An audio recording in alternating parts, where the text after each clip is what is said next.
The airport was packed that Tuesday afternoon. Flight delays had left hundreds of travelers stuck at Chicago O'Hare, dragging their luggage from gate to gate, checking their phones every few minutes for updates. Among them was the Chen family, Mom, Dad, and their 7-year-old daughter Lily, who was supposed to be on a plane to visit her grandmother in California 3 hours ago. Lily's parents were stressed. Her father kept walking back and forth to the customer service desk, his voice getting louder each time he returned with bad news. Her mother sat hunched over her laptop, frantically trying to rebook their flights while juggling work emails that couldn't wait. The little girl, however, wasn't thinking about flights or schedules. She was bored out of her mind.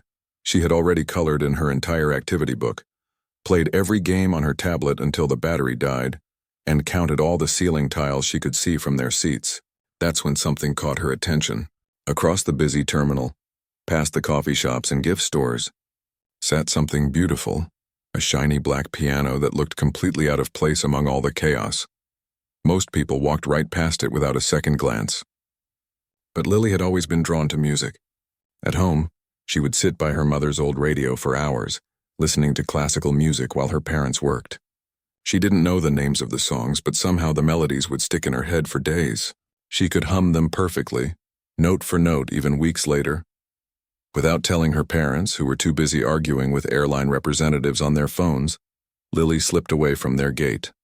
She walked through the crowd of frustrated travelers, past crying babies and people sleeping on uncomfortable airport chairs, until she reached the piano. It was even more beautiful up close. The keys were perfectly white and black, and when she pressed one gently, it made the most wonderful sound. A few people noticed her standing there, but most were too caught up in their own travel troubles to pay attention to a small child by the piano. Lily climbed onto the bench, her feet barely touching the floor. She placed her tiny hands on the keys and began to play. Not Chopsticks or Happy Birthday, but a complex, beautiful piece that most adults would struggle to master. Her fingers moved across the keys like they had done this 1,000 times before, even though she had never taken a single piano lesson in her life. The melody was Chopin's Minute Waltz, though Lily didn't know its name.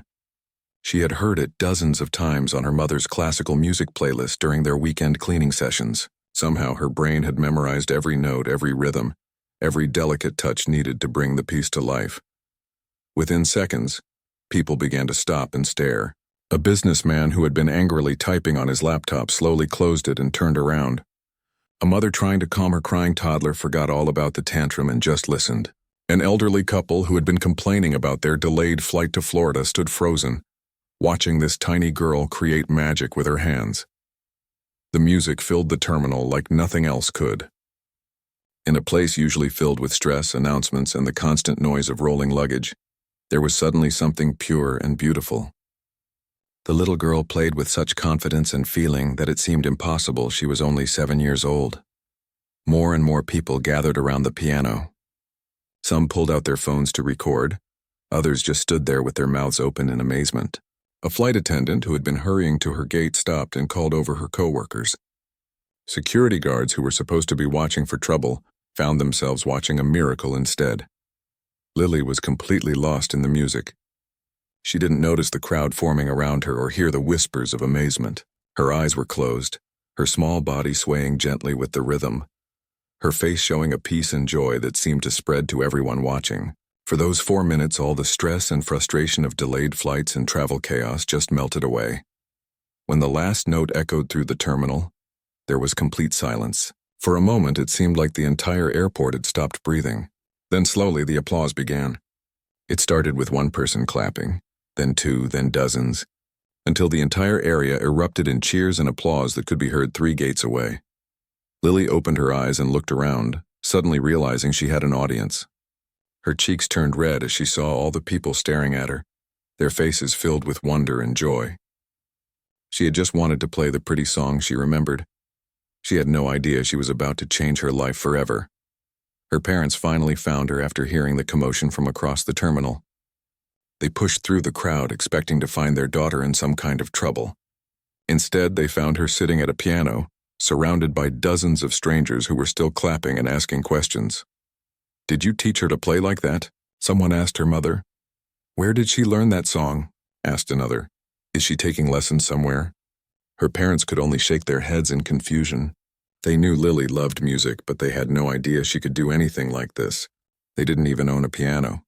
How could their daughter play such a difficult piece so perfectly when she had never even touched piano keys before?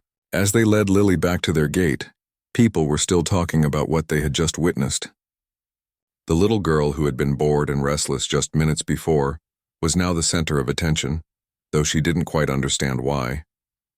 She had simply played a song she liked, the same way she hummed along to the radio at home. What she didn't know was that someone in the crowd had recorded her entire performance and was already uploading it to the internet with a caption that would soon be seen by millions of people around the world. By the time their delayed flight finally took off that evening, Lily Chen was about to become famous as the little girl who turned an ordinary airport delay into something extraordinary. 2 days after the airport incident, Lily was back to her normal routine. She went to school, played with her friends during recess, and came home to do homework just like any other second grader. Her parents had almost forgotten about the strange piano episode at the airport. Almost. The first sign that something was different came when Lily's mother got a text from her sister. "Did you see the video of Lily? It's everywhere." Along with the message was a link that made her heart skip a beat. There was her daughter sitting at that airport piano, playing like a professional musician. The video already had over 1 million views. Her father rushed over to look at the computer screen. "How is this possible?" he whispered. The comments section was flooded with amazed reactions from people all over the world. Some were calling Lily a genius.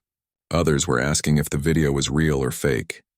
Music teachers were analyzing her technique and saying it was impossible for someone so young to play with such skill. By the time Lily came home from school that day, the video had 3 million views and was being shared on every social media platform. The local news station had already called twice, wanting to interview the family. Her mother's phone wouldn't stop buzzing with friend requests, interview requests, and messages from complete strangers. "Mom, why is everyone looking at me funny at school?" Lily asked as she dropped her backpack by the door. She had no idea that half her classmates had seen the video and the other half had heard about it from their parents. Her parents sat her down and showed her the video.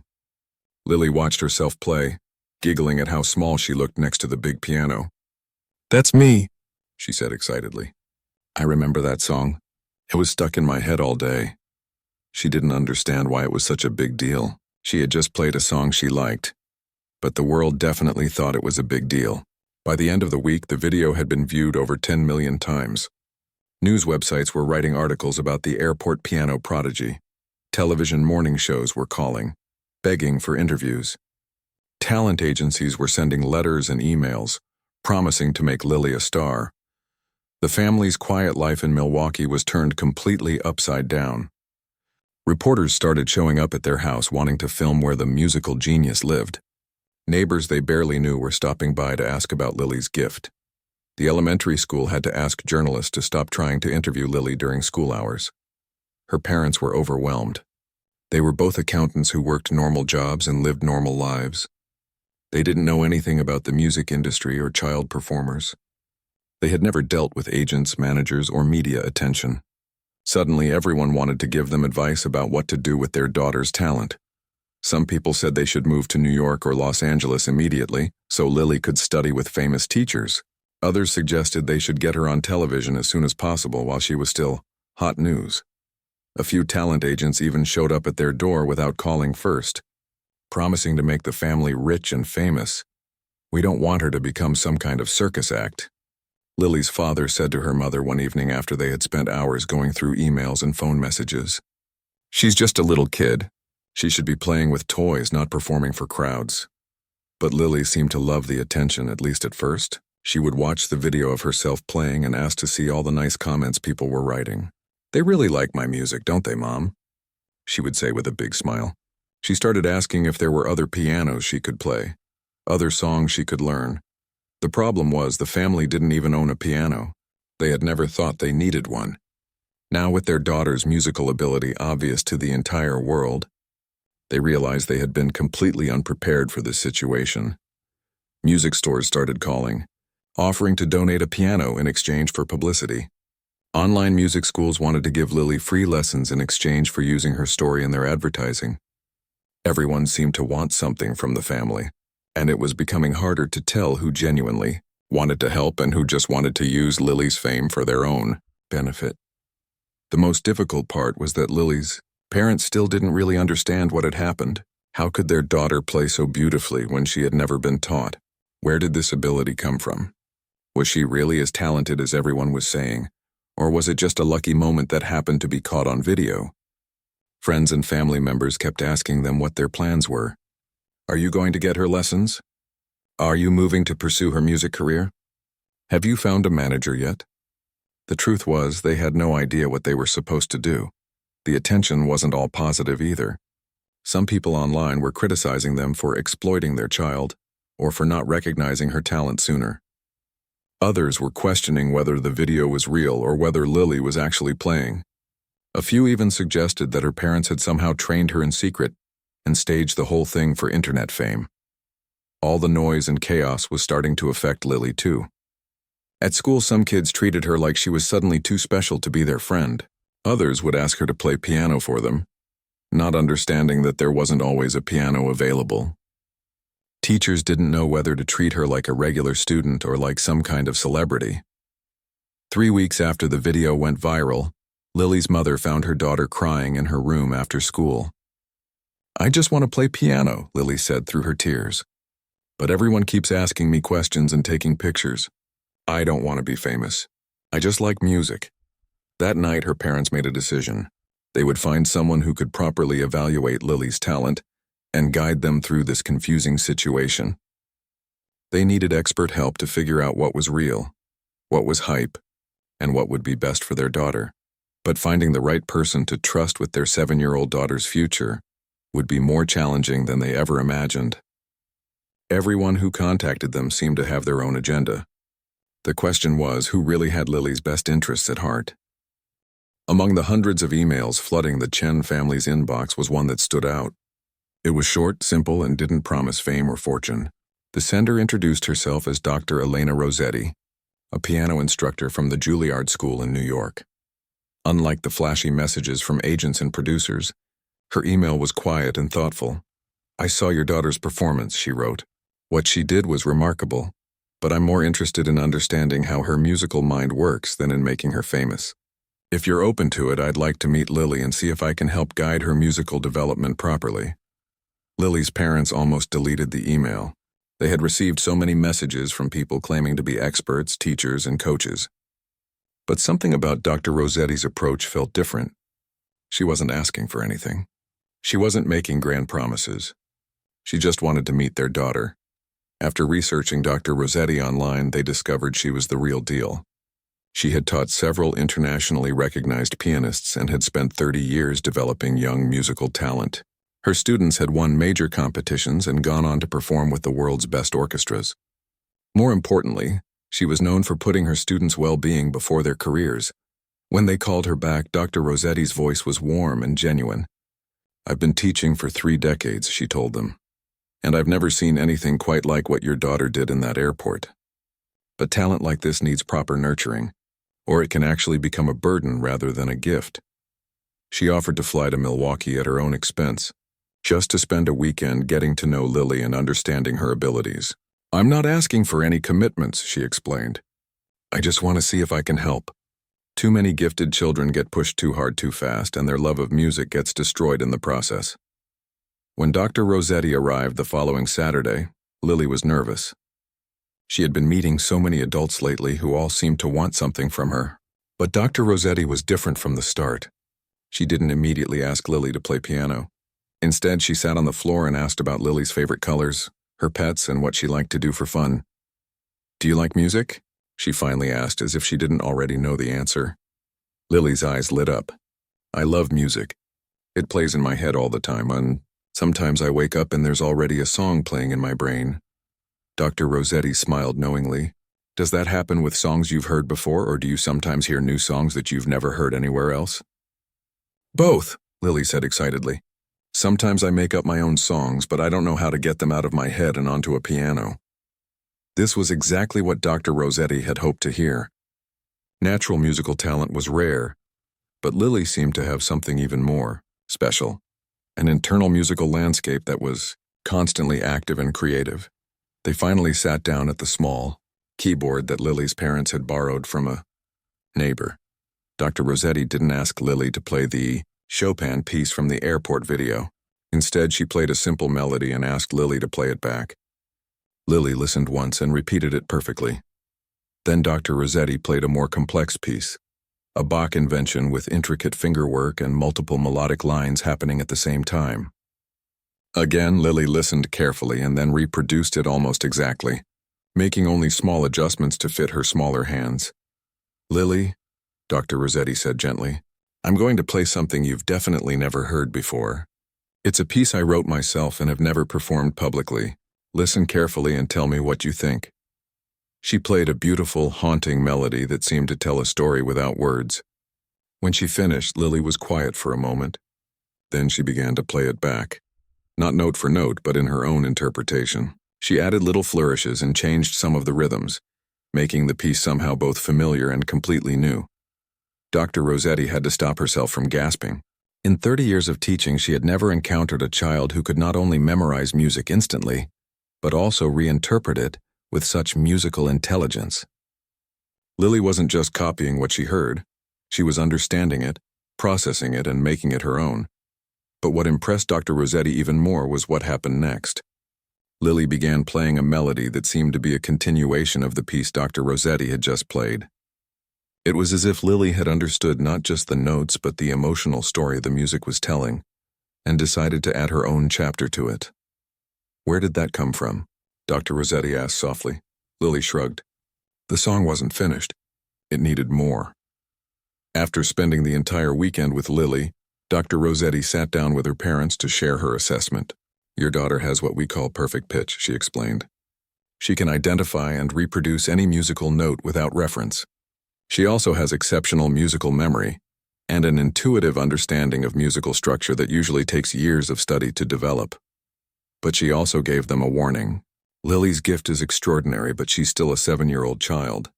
If she's pushed too hard or forced to perform too much, she could lose her love of music entirely. I've seen it happen to other gifted children, and it's heartbreaking." Dr. Rossetti offered to work with Lily through weekly video lessons, building a proper musical foundation while preserving her natural creativity and joy in playing. "She doesn't need to become a performing monkey," she said firmly. "She needs to learn technique, music theory, and proper practice habits. Most importantly, she needs to stay a kid who happens to love music, not become a music machine who used to be a kid." Lily's parents were relieved to finally have expert guidance from someone who clearly cared more about their daughter's well-being than about creating a child star. They agreed to Dr. Rossetti's plan, and the weekly lessons began immediately. The first few lessons focused on basic technique, proper posture, hand position, and finger strength. Dr. Rossetti was amazed at how quickly Lily absorbed these fundamentals. Most students took months to develop proper form, but Lily seemed to understand instinctively how to make her body work with the piano, rather than against it. More importantly, Dr. Rossetti began teaching Lily about music theory, the rules and patterns that govern how music works. She explained scales, chords, and harmonies in terms that a 7-year-old could understand, using games and stories to make the lessons fun rather than work. "Music is like a language, Lily," she explained during one lesson. "You're already fluent in speaking it, but now we're going to teach you to read and write it too." Within just a few weeks, Lily was not only playing more beautifully than before, but she was also beginning to understand why the music worked the way it did. She could explain why certain note combinations sounded happy or sad, and she began composing her own simple pieces with proper structure and form. Dr. Rossetti knew she had found something special in this little girl from Milwaukee. But she also knew that nurturing this talent properly would require patience, wisdom, and constant vigilance to protect Lily's childhood while developing her extraordinary gift. As Lily's online following grew into the hundreds of thousands, life became increasingly complicated for the Chen family. What started as a heartwarming story about a talented little girl had turned into something much bigger and more demanding than anyone had expected. Every day brought new requests. Corporate events wanted Lily to perform at their conferences. Charity organizations begged her to play at their fundraisers. Television producers called constantly, offering appearances on talk shows, variety programs, and even reality shows about child performers. The family's answering machine was always full, and their email inbox was impossible to keep up with. At first, Lily's parents tried to accept some of the smaller, local requests. They thought it would be good for Lily to share her gift and maybe earn some money for her future music education. But each performance led to more requests, bigger venues, and higher expectations. The first major warning sign came during a live television appearance on a popular morning show. Lily had performed beautifully at several smaller events, always seeming confident and happy to play. But sitting in the bright television studio, with cameras pointing at her and millions of people watching from home, something went wrong. Lily sat down at the piano bench as she had dozens of times before. The host introduced her with great fanfare, talking about the airport piano prodigy who had amazed the world. The studio audience applauded enthusiastically. Everything seemed perfect, but when Lily placed her hands on the keys, nothing happened. She stared at the piano, her small hands frozen in position. The melody that usually flowed so naturally from her fingers was simply gone. The studio fell silent, waiting for the beautiful music they expected to hear. Seconds ticked by like hours. Lily's face turned red as she realized that hundreds of people in the studio and millions watching at home were all staring at her, waiting for her to do something magical. The pressure was overwhelming. For the first time in her life, she couldn't remember how the song was supposed to start. The host tried to help by making encouraging comments, but this only made Lily more nervous. She could hear her heart beating in her ears. Her hands started to shake slightly. The piano keys that had always felt like friends now seemed like enemies waiting to embarrass her. Finally, she managed to start playing, but her performance was shaky and uncertain. She made several small mistakes that most people wouldn't notice but that she knew were wrong. When she finished, the applause was polite but not enthusiastic. She had disappointed everyone, including herself. Backstage, Lily burst into tears. "I couldn't remember," she sobbed to her parents. The song was gone. Everyone was looking at me and I couldn't remember how it started. This incident was a wake-up call for the entire family. They realized that all the attention and pressure was starting to affect Lily in ways they hadn't anticipated. The little girl who had once played joyfully at an airport was beginning to feel anxious about performing. The situation got worse when the television appearance was criticized online. Some viewers posted mean comments about Lily's performance, saying she wasn't as talented as people thought. Others questioned whether her previous performances had been real or somehow faked. A few even suggested that her parents were pushing her too hard and should leave her alone. At school, things became complicated too. Some of Lily's classmates started treating her differently. A few were jealous of all the attention she was getting and would make snide comments about her being famous. Others seemed afraid to be normal friends with her, as if her musical ability made her too special to play regular games with. Why can't things just be like they were before? Lily asked her mother one evening after a particularly difficult day at school. "I just want to play piano because I like it, not because everyone expects me to." Her parents began to realize they were in over their heads. The music industry was more complicated and demanding than they had imagined. Everyone seemed to want something from Lily, and it was becoming harder to tell who genuinely cared about her well-being versus who just wanted to profit from her talent. Dr. Rossetti noticed the changes in Lily during their weekly video lessons. The spontaneous joy that had made her playing so special was being replaced by careful, anxious perfectionism. Lily would stop and restart pieces when she made tiny mistakes that didn't really matter. She asked constantly if she was doing it right instead of just enjoying the music. "Lily," Dr. Rossetti said during one lesson, "remember when you first played piano at the airport? What were you thinking about then?" "I wasn't thinking about anything," Lily replied. "I just heard the song in my head and wanted to play it." "That's exactly right," Dr. Rossetti said. "Music should come from your heart, not from worry about what other people think. When you play, I want you to forget about everyone else and just listen to the music inside you." But this was easier said than done. The pressure was real, and it was affecting Lily's confidence in ways that concerned everyone who cared about her. The breaking point came when a major talent agency offered the family a contract that would have made Lily a full-time performer. The contract included television appearances, concert tours, recording deals, and promotional events. The money being offered was enormous, enough to set Lily up financially for life. But reading through the contract, Lily's parents realized it would mean the end of her normal childhood. She would have to be tutored instead of attending regular school. She would travel constantly, performing in different cities almost every week. She would have very little time for friends, hobbies, or just being a kid.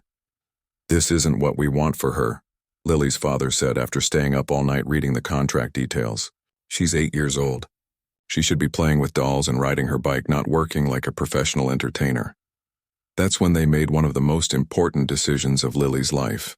They would step back from most of the performance requests and focus on developing her musical education properly. They would prioritize her happiness and childhood over fame and money. Dr. Rossetti supported this decision completely. "You're doing the right thing," she told them. "Lily's talent isn't going anywhere, but her childhood will be over before you know it. Protect it while you can." The family began saying no to most requests. They established strict rules about how often Lily would perform and what types of events she would consider. They insisted that her education and social development come first, with music being an important but not overwhelming part of her life. It was a difficult transition. Some people criticized them for wasting Lily's talent or for being overprotective. The media attention decreased significantly, and some fair-weather supporters moved on to the next viral sensation. But something wonderful happened as the pressure decreased. Lily's love of music began to return. During her lessons with Dr. Rossetti, she started improvising again and experimenting with new sounds. She began composing little songs about her daily life, musical stories about her pet hamster, rainy days, and friendship problems at school. Most importantly, she started playing just for the joy of it again, the way she had that first day at the airport when no one was watching and she was just a little girl who heard beautiful music in her head and wanted to share it with the world. 4 years had passed since the airport incident that changed everything. Lily was now 12 years old, and her musical abilities had grown tremendously under Dr. Rossetti's careful guidance. She had developed proper technique, learned music theory, and most importantly, had maintained her love for playing. But she had never competed against other young musicians her age. Dr. Rossetti believed it was time for Lily to test herself in a more serious musical environment. "There's a difference between being talented and being truly excellent," she explained to Lily's parents during one of their monthly check-in calls. "Lily has incredible natural ability, but she needs to see how she measures against other dedicated young musicians." The opportunity came in the form of the Young Pianists International Competition in Vienna, Austria. This wasn't some local talent show or internet contest. It was a prestigious event that attracted the most promising young pianists from around the world. Previous winners had gone on to study at the finest conservatories and perform with major orchestras. When Dr. Rossetti first suggested the competition, Lily was both excited and terrified. She had performed for audiences before, but never in direct competition with other musicians. "What if I'm not as good as I think I am?" she asked her teacher during one of their video lessons. "Then you'll learn something valuable," Dr. Rossetti replied with a smile. "But I have a feeling you're going to surprise yourself. You've been working hard for 4 years, and you're ready for this challenge." The piece chosen for the competition was Rachmaninoff's Piano Concerto No. 2, one of the most technically demanding and emotionally complex pieces in the classical piano repertoire. Most pianists don't attempt this piece until they're in college or beyond. But Dr. Rossetti believed Lily was ready for the challenge. Preparing for the competition required a level of dedication and discipline that Lily had never experienced before. She practiced for 3 hours every day after school, working on different sections of the concerto until her fingers could play the most difficult passages without conscious thought. Dr. Rossetti flew to Milwaukee every 2 weeks for intensive in-person lessons, helping Lily understand not just the notes, but the emotional story the music was telling. Rachmaninoff wrote this piece during one of the darkest periods of his life, Dr. Rossetti explained during one lesson. He was struggling with depression and self-doubt. The music starts in a very dark, heavy place but gradually builds toward hope and triumph. You need to take the audience on that emotional journey with you. Lily threw herself into the preparation with a maturity that surprised everyone around her. She researched Rachmaninoff's life, listened to recordings by famous pianists, and even learned about the historical period when the piece was written. She wanted to understand everything about the music she would be performing. The technical challenges were enormous. The piece required incredible finger speed, perfect coordination between both hands, and the ability to play multiple melodic lines simultaneously. Some sections demanded thunderous power, while others required the most delicate whisper-soft touch. Lily practiced until her arms ached, but she never complained. Her parents watched their daughter transform during these months of preparation. The playful child who had once played piano just for fun was becoming a serious young musician with focus and determination they had never seen before. Yet somehow she hadn't lost the joy that made her playing special. When the family arrived in Vienna for the competition, Lily was amazed by the city's musical history.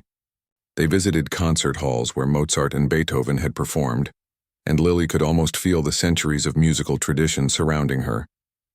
"I can't believe I get to play piano in the same city where all the great composers lived," she told her parents as they walked through the historic streets. The competition venue was magnificent, a beautiful concert hall with perfect acoustics and an audience of music lovers, critics, and industry professionals. Dozens of young pianists from over 20 countries had come to compete, each one representing years of training and dedication. During the practice sessions, Lily got to meet some of her competitors. She was surprised to discover that many of them were older than her, some as old as 16. A few had been studying piano since they were 3 years old and came from families of professional musicians. Others had already won major competitions in their home countries. "Am I really good enough to be here?" Lily wondered as she listened to a 15-year-old from Russia practice a piece that sounded impossibly difficult. For a moment, the old anxiety from her television performance years earlier threatened to return, but Dr. Rossetti reminded her of something important. "You're not here to prove you're better than everyone else," she said. "You're here to share your music and see what you can learn from this experience. Focus on playing the best you can, not on winning or losing." The night before the competition, Lily had trouble sleeping. She kept running through the Rachmaninoff concerto in her mind, hearing every note and feeling every emotion the piece contained. Her parents found her sitting by the hotel window at midnight, looking out at the lights of Vienna. "Are you nervous, sweetheart?" her mother asked. "A little," Lily admitted, but also excited. "I keep thinking about that first day at the airport when I just played because I loved the music. Tomorrow I want to play the same way. Not because I have to win something, but because I love this piece and I want to share it with people." Competition day arrived with typical Vienna spring weather, sunny and beautiful. The concert hall filled with audience members, judges, and other competitors. When Lily's name was called, she walked onto the stage wearing a simple black dress, her hair pulled back neatly, looking calm and confident. She sat at the piano bench and took a moment to center herself, just as Dr. Rossetti had taught her. She looked out at the audience and saw her parents in the front row, giving her encouraging smiles. She thought about Rachmaninoff and the emotional journey his music represented. Then she placed her hands on the keys and began to play. From the very first notes, something magical happened. All the months of preparation, all the technical work, all the emotional understanding came together in a performance that was both technically brilliant and deeply moving. Lily played with a maturity and emotional depth that seemed impossible for someone her age. The audience was completely silent, hanging on every note. During the softer sections, you could hear people holding their breath. During the powerful climaxes, the music filled the hall with an energy that made everyone sit up straighter in their seats. When Lily played the final triumphant chords and the last note echoed through the hall, there was a moment of complete silence. Then the audience erupted in applause that seemed to go on forever. People stood up, some wiping tears from their eyes, others shaking their heads in amazement. The judges, who had heard dozens of talented young pianists over the past 3 days, looked at each other with expressions that clearly said they had just witnessed something special. Even the other competitors, who had every reason to hope Lily would fail, found themselves applauding enthusiastically. When the winners were announced later that evening, Lily Chen from Milwaukee, Wisconsin was called to the stage as the first-place winner. As she accepted her trophy, she thought about the long journey from that first day at the airport to this moment in Vienna. But more than the trophy or the recognition, what mattered most to Lily was that she had played beautifully, shared music she loved with an appreciative audience, and proven to herself that all her hard work and dedication had been worth The little girl who had once played piano in an airport just because she heard a pretty song in her head had become a serious young musician who could compete with the best in the world. And somehow through all the growth and development, she had managed to keep the most important thing of all, her pure love of music. Winning the Vienna competition opened doors that Lily's family had never imagined possible. Within weeks of returning home to Milwaukee, prestigious music conservatories from around the world were reaching out with scholarship offers. The Juilliard School, the Curtis Institute, the Royal Academy of Music in London. Every institution that serious musicians dreamed of attending wanted Lily to join their programs. The offers were tempting and overwhelming. Full scholarships, private instruction with world-renowned teachers, and access to performance opportunities that most musicians never get to experience. Some schools even offered housing and living expenses for the entire family if they would relocate. But Lily's parents faced a dilemma they had never expected to confront. Their daughter was only 12 years old, and most of these programs would require her to leave regular school behind and focus exclusively on music. The question that kept them awake at night was simple but profound. What kind of life did they want for their daughter? "I don't want to be the parents who held back their child's potential," Lily's father said during one of many late-night conversations with his wife. "But I also don't want to be the parents who sacrificed their child's childhood and education for a career that might not even make her happy in the long run." Dr. Rossetti understood their concerns perfectly. She had seen too many young musicians burn out or develop problems later in life because they had been pushed to specialize too early. "Lily is extraordinarily talented," she told the family during a video call, "but she's also clearly very intelligent in other areas. Why should she have to choose between music and everything else at such a young age?" The solution came from an unexpected source. The local university had a program designed for academically gifted students that allowed them to take college-level courses while still completing high school requirements. When they learned about Lily's situation, they proposed creating a custom educational plan that would let her pursue serious musical training while maintaining a full academic curriculum. The program would allow Lily to spend her mornings at the university, taking advanced courses in mathematics, science, literature, and foreign languages. Her afternoons would be dedicated to music study at the local conservatory, which had offered to design a specialized program around her needs. She could continue her weekly lessons with Dr. Rossetti via video, with monthly in-person intensive sessions. At first, Lily was nervous about the arrangement. "What if I'm not smart enough for college classes?" she asked her parents. She had always done well in school, but taking courses with students who were 6 or 7 years older seemed intimidating. Her first semester proved these fears completely unfounded. Lily excelled in every subject she attempted. Her professors were amazed by her analytical abilities and her capacity to make connections between different areas of study. In her calculus class, she approached mathematical problems with the same pattern recognition skills that made her such an exceptional musician. In her literature courses, she demonstrated an understanding of emotional nuance that came directly from her experience interpreting musical compositions. Most surprisingly, Lily discovered that her academic studies actually enhanced her musical abilities. Learning about physics helped her understand acoustics and sound production. Studying history gave her deeper insight into the time periods when various composers lived and worked. Foreign language classes improved her understanding of vocal music and opera. "It's all connected," she explained to Dr. Rossetti during one lesson. "When I was studying the French Revolution in history class, it helped me understand why Beethoven's music was so revolutionary for its time. And learning about mathematical ratios helped me understand why certain harmonic progressions sound so satisfying." Dr. Rossetti wasn't surprised by these connections. She had long believed that the best musicians were those with broad intellectual curiosity and knowledge. "Your mind is like a vast library," she told Lily. "The more books you add to it, the more interesting connections you can make when you sit down to play piano." The balanced approach proved to be exactly what Lily needed.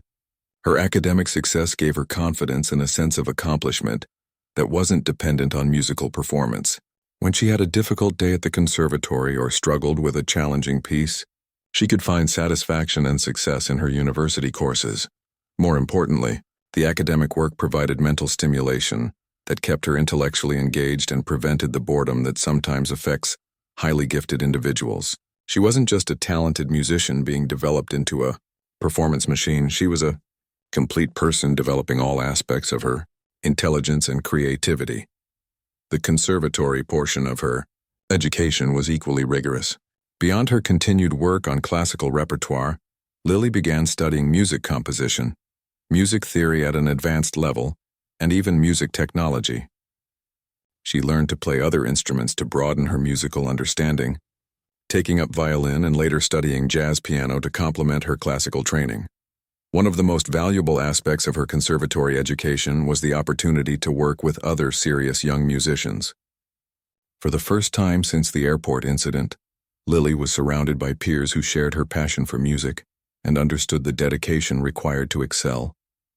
She formed friendships with other students and began participating in chamber music groups, learning the collaborative aspects of musical performance. "It's so nice to be around people who don't think it's weird that I practice piano for 3 hours every day," Lily told her parents after her first month at the conservatory. "Everyone here loves music as much as I do." The academic musical balance also helped Lily develop time management skills that would serve her well throughout her life. Juggling university courses, conservatory studies, practice time, and still maintaining some semblance of a social life required careful planning and discipline. She learned to prioritize tasks, manage deadlines, and make efficient use of her time. Her unique educational path attracted attention from educators and psychologists who were interested in alternative approaches to developing gifted children. Lily's family was approached by researchers who wanted to study her development and use her experience as a model for other talented young people facing similar choices.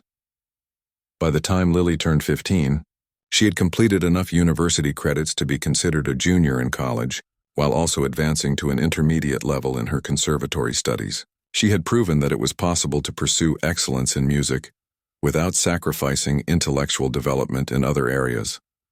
More importantly, she had remained a well-rounded, happy teenager who happened to be extraordinarily talented rather than becoming a single-minded musical prodigy with no other interests or abilities. College admissions counselors began reaching out to discuss her future plans.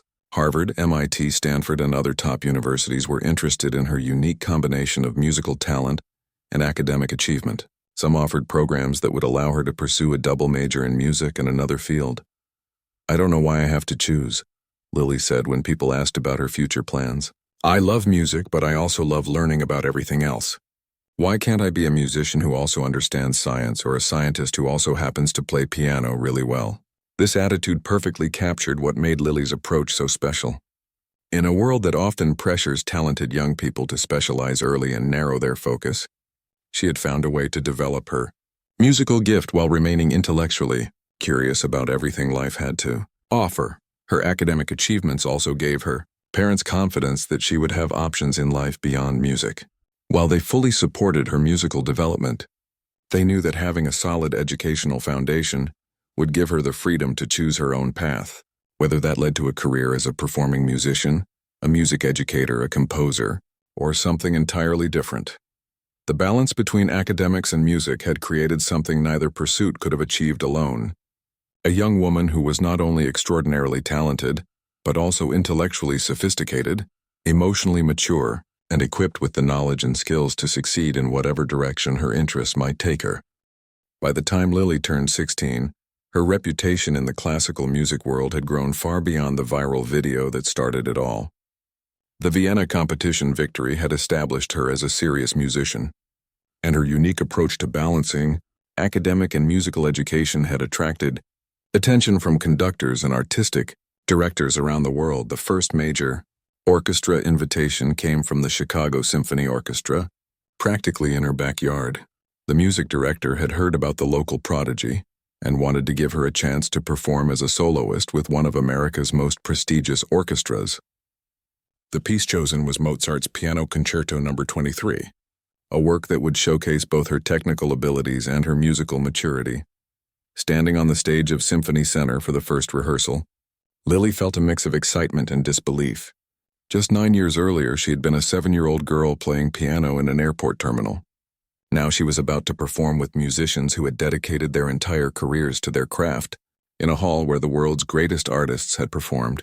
The orchestra members, initially skeptical about working with such a young soloist, were quickly won over by Lily's professionalism and musical intelligence. During rehearsals, she asked thoughtful questions about interpretation and dynamics, showing that she understood her role as a collaborative partner rather than just a featured performer. She doesn't play like a teenager trying to show off, the orchestra's principal violinist told the music director after the first rehearsal. She plays like a mature artist who happens to be very young. The performance was a triumph that exceeded everyone's expectations.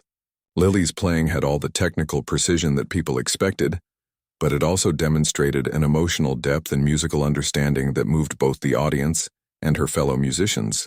The standing ovation lasted nearly 10 minutes, and the music critics from major newspapers wrote glowing reviews. More importantly for Lily's development, the experience taught her about the collaborative nature of professional music making. Working with the orchestra required listening skills, timing, and musical communication that were completely different from solo performance. She discovered a new dimension of music making that she found deeply satisfying. Word of her success spread quickly through the tight-knit world of classical music. Within months, invitations began arriving from orchestras across the United States and eventually from around the world. The London Symphony Orchestra invited her to perform Rachmaninoff's Second Piano Concerto, the same piece that had won her the Vienna competition. The Berlin Philharmonic wanted her for a series of concerts featuring young soloists. Each performance brought new challenges and learning opportunities. Performing with the Tokyo Philharmonic required her to adapt to different acoustic conditions and work with musicians from a completely different cultural background. Playing with the Vienna Philharmonic in the very city where she had first competed internationally felt like coming full circle in her musical journey, but perhaps the most meaningful performance came when she was invited to play at Carnegie Hall in New York City as a solo recitalist. Carnegie Hall had been the dream destination for serious musicians for over a century. The fact that Lily would be performing there not as part of a group program, but as the featured artist for an entire evening, represented recognition of the highest order. The announcement that tickets for Lily's Carnegie Hall debut would go on sale created an unexpected phenomenon. The concert sold out in less than 30 minutes, with people from around the world trying to secure seats. The venue had to add a second performance to accommodate demand, which also sold out immediately. "I keep having to remind myself that this is really happening," Lily told her parents as they stood outside Carnegie Hall the day before her performance. "It doesn't feel real that all these people want to hear me play piano." Her Carnegie Hall program was carefully chosen to demonstrate the full range of her abilities. She opened with Bach's Goldberg Variations, a work that required both technical precision and deep musical understanding. The middle portion featured Chopin's ballades, pieces that allowed her to showcase the lyrical, emotional side of her playing.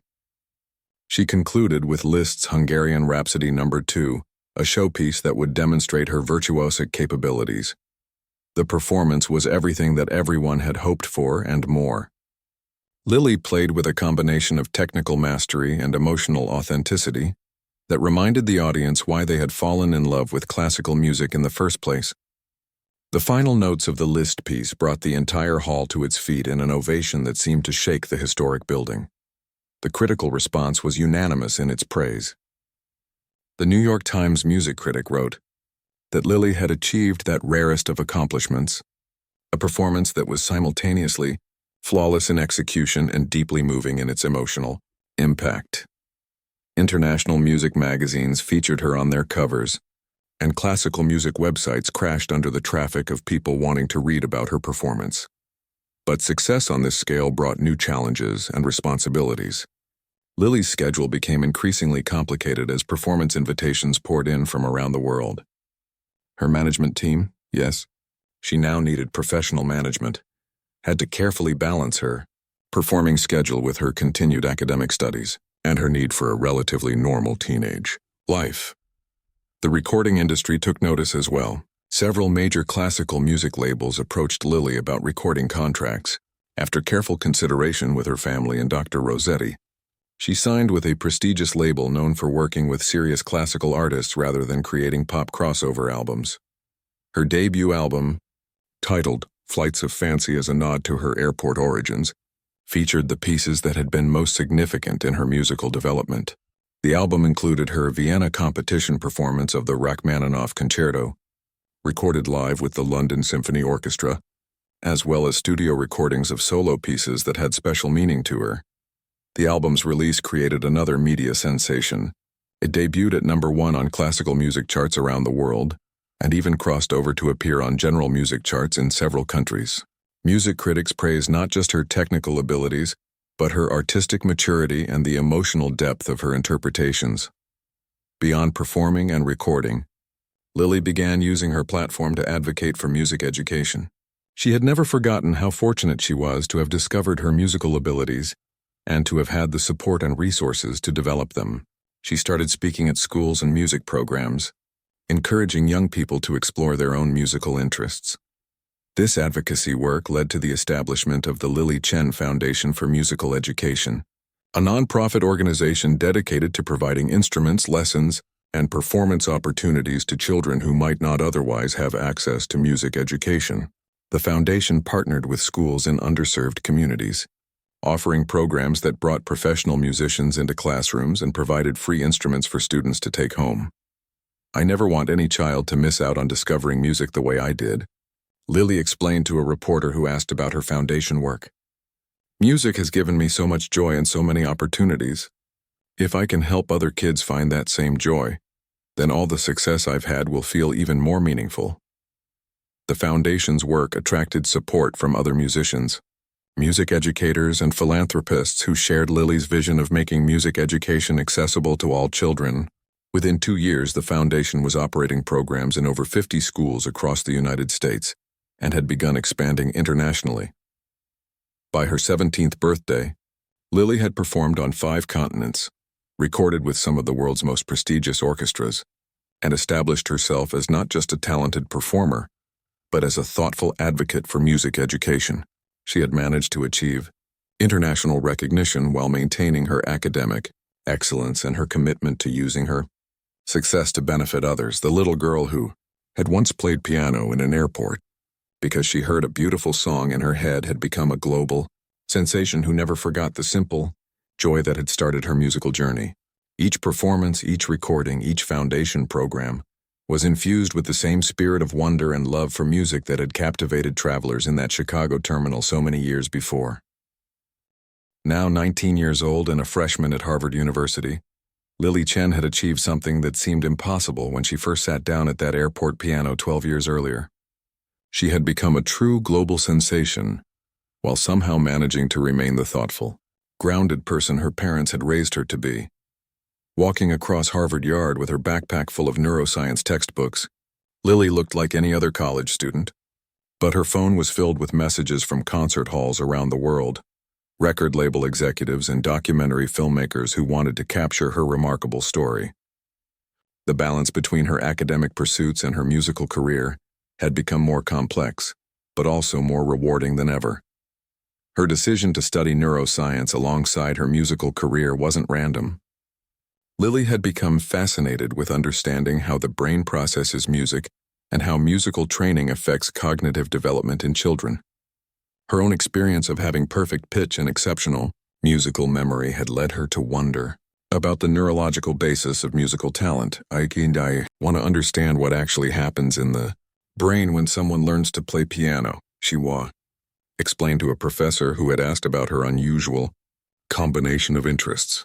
"If we can figure out how musical training changes the brain, maybe we can design better teaching methods and help more children discover their musical abilities." Her research interests weren't just academic curiosity. Through her foundation work, Lily had met thousands of children from different backgrounds and circumstances. She had noticed that some seemed to pick up musical concepts instantly, while others struggled with the same material. Understanding the neurological differences might help develop more effective and inclusive teaching approaches. Harvard had been happy to accommodate her unique situation, allowing her to design a program that combined rigorous academic study with her continuing musical career.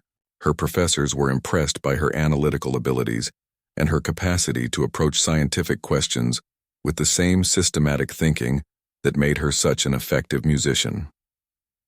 Between classes, Lily continued to maintain a performing schedule that would exhaust most professional musicians.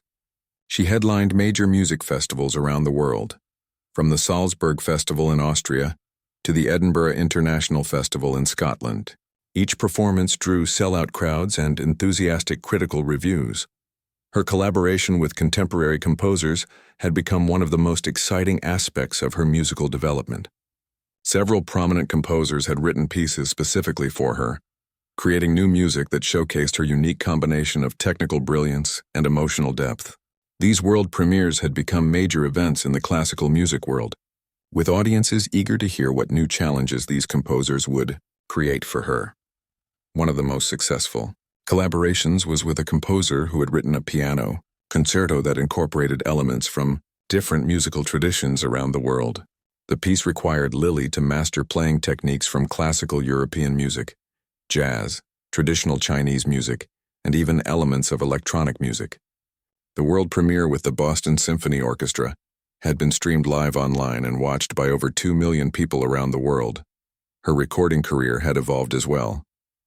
Her latest album, Connections, featured her performances of pieces by living composers alongside her own compositions.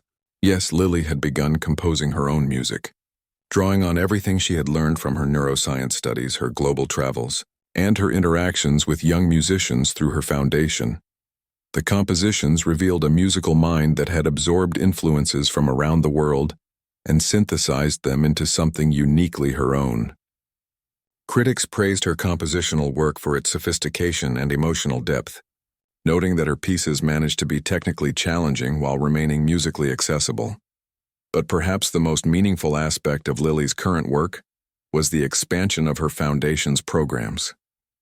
The Lily Chen Foundation for Musical Education now operated in over 200 schools across 15 countries.